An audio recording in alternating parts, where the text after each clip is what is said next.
Myth or truth? Is whole milk bad for heart health?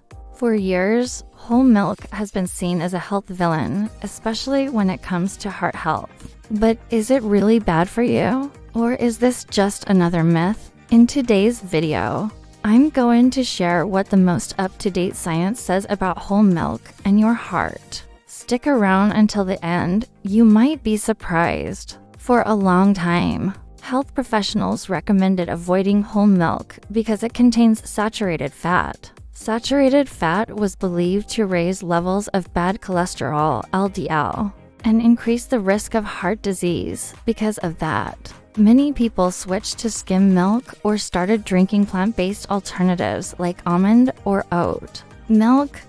But does this advice still hold up today?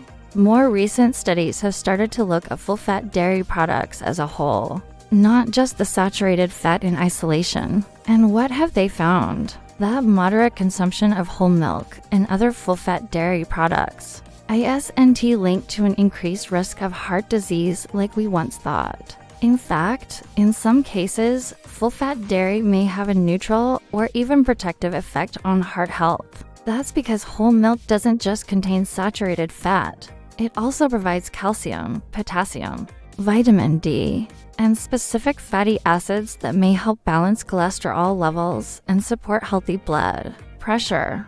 But here's the catch. This doesn't mean you should go overboard with whole milk. The extra calories still matter, and drinking too much could contribute to weight gain. The key is moderation and paying attention to your overall diet.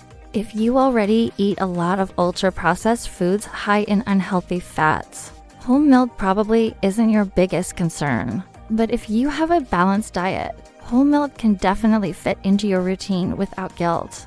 So, myth or truth? It is a myth that whole milk is bad for your heart, as long as it is consumed in moderation as part of a balanced diet. What matters most is your overall eating pattern, not any single food on its own. If you enjoyed this content, don't forget to like the video, share it with your friends, and subscribe to the channel for more clear, no-nonsense health information. And tell me in the comments, do you prefer whole milk, skim milk, or plant-based milk? See you next time.